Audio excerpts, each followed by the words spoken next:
అవిద్యానామంతస్థిమిరమిహిరద్వీపనగరీ జడానాం చైతన్యస్తబకమకరందశ్రుతిఝరీ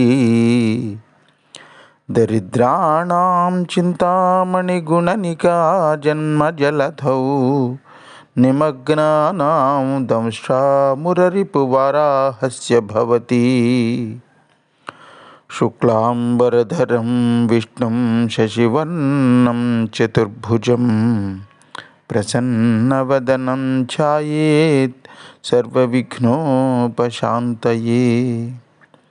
వందే గురుపదద్వంద్వమవాన్మానసగోచరం రక్తశుక్లప్రభామిశ్రమతర్క్యం త్రిపురం మహా.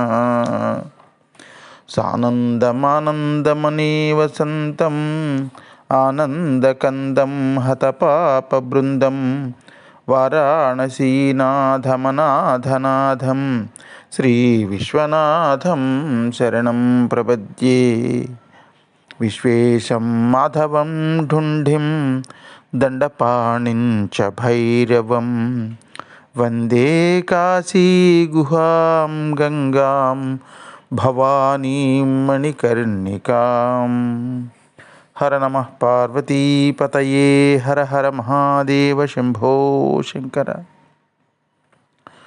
ఒకనాడు ఉండేటటువంటి రెక్కలేగానో ఈనాడు ఉండి ఉంటేనా అని వింధ్య పర్వతం అనుకుంటోంది.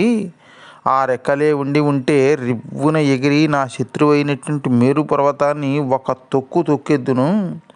అడుసు లోపల తాటిపండదిమినట్టు అదుముదినెగాది పాతాళమంటి కొనగా వేల్పులెల్లని విభ్రాంతి విహ్వలింప పాదముల మెట్టి నాదాయ పసిడికొండ అని శ్రీనాథ కవి సార్వభౌముడు చక్కటి తేటగీతిలా వర్ణిస్తారు. బురద లోపలికి ఒక తాటిపండు తొక్కినట్టుగా తొక్కేసేవాడిని ఆ రెక్కలే కానీ ఈనాడు నాకు ఉంటుంటే. దాంతో మేరు పర్వతం నాశనం అయిపోయేది. ఏం చేస్తాం, ఎవడో మా వంశంలో ఎవడో ఒక్కడు తప్పు చేశాడని జాగ్రత్తగా గుర్తుంచుకోవాలి. వంశంలో ఒక్కడు తప్పు చేస్తే దానికి శిక్ష ఆ వంశంలో వంశమంతా కూడా అనుభవించవలసి వస్తూ ఉంటుంది ఒక్కొక్కసారి. ఇది మనం ఇక్కడ గుర్తుపెట్టుకోవలసింది. అందువల్ల మా వంశంలో ఎవడో ఒకడు తప్పు చేశాడని మా పర్వతాల రెక్కలన్నీ కూడా ఇంద్రుడు నరికేశాడు. దాంతో ఇప్పుడు నాకు శత్రువు అయినటువంటి ఆ వింధ్యుణ్ణి తాటిపండు బురదలో తొక్కినట్టు తొక్కేసేటటువంటి అవకాశం నాకు రాలేదు. నాకు శత్రువును చంపేటటువంటి అవకాశం లేకుండా పోయింది. కాబట్టి నేను ఇప్పుడు ఏం చెయ్యాలి అనుకుని ఇప్పుడు ఒక ఆలోచన వచ్చింది. నేనొక పని చేస్తే ఈ మేరు పర్వతం యొక్క పొగరు అణిగిపోతుంది అని ఆలోచించిందిట. ఈ పని చేస్తే కానీ ఇంకా నాకు నిద్ర పట్టదు అని అనుకున్నాడు.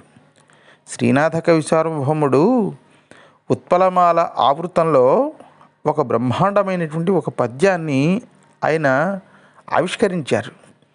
కంటికి నిద్ర వచ్చునే సుఖం బగునెరతికేళి జిహ్వకున్ వంటకమిందునే ఇతర వైభవముల్ 10,000 మానసం బంటునే మానుషంబుగల ఎట్టి మనుష్యకెటివానికి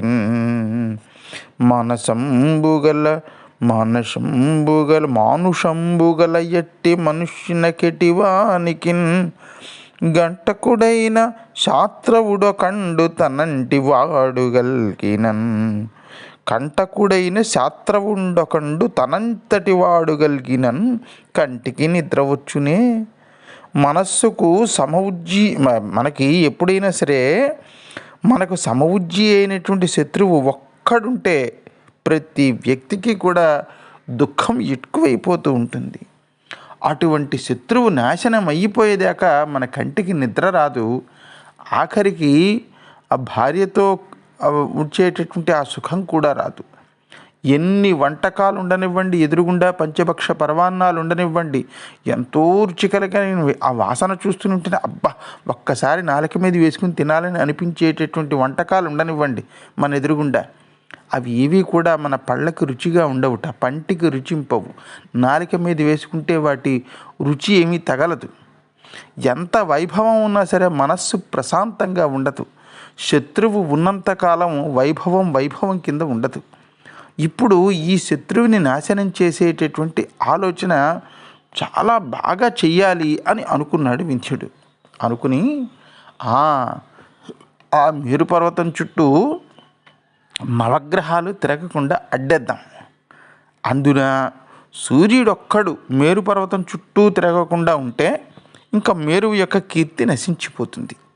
శత్రువుకి శత్రువు మనకి మిత్రుడు ఎలాగో అలాగే శత్రువుకి మిత్రుడు మనకి పరమశత్రువు. ఇలా ఆలోచించాడు ఆయన.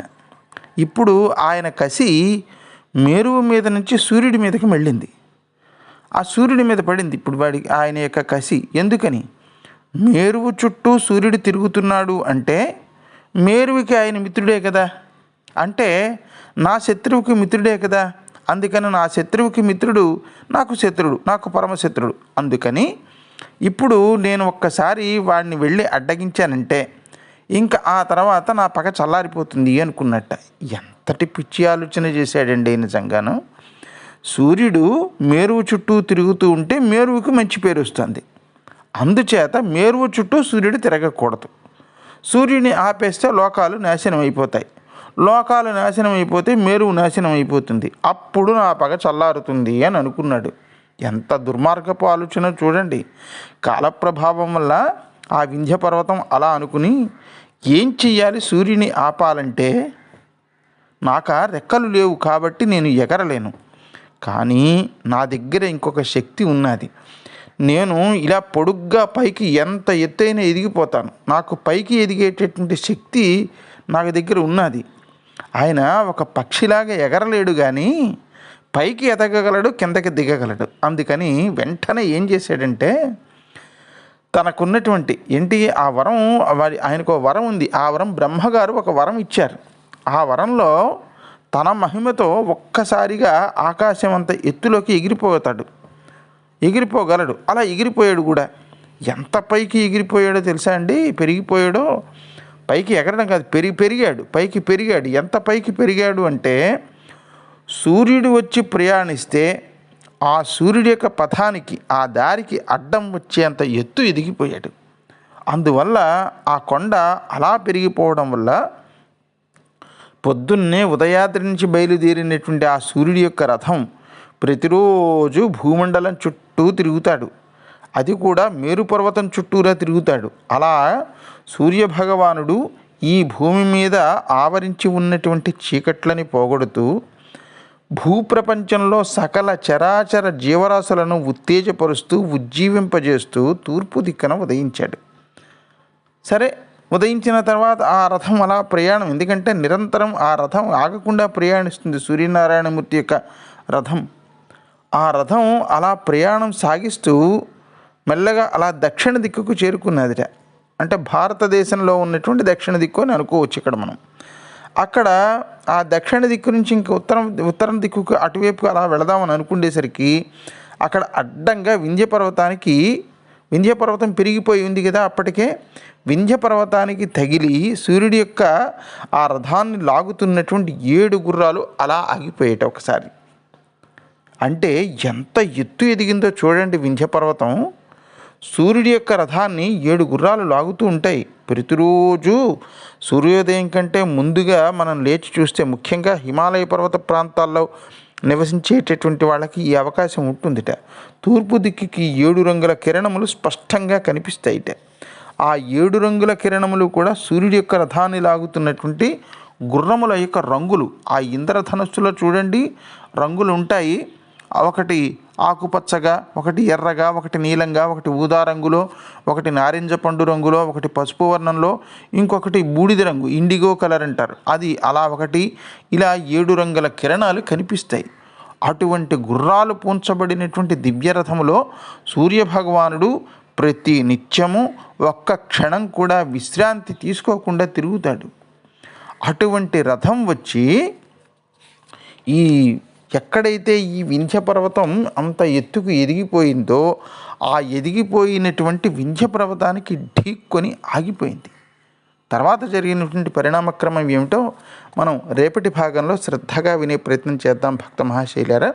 అంతవరకు స్వస్తి ప్రజాభ్య పరిపాలయంతాం న్యాయేన మార్గేణ మహిమహీషాః గోబ్రాహ్మణేభ్య శుభమస్తు నిత్యం. లోకా సమస్తా సుఖినో భవంతు. సర్వే జనా సుఖినో భవంతు. హర నమః పార్వతీపతయే. హర హర మహాదేవ శంభో శంకర.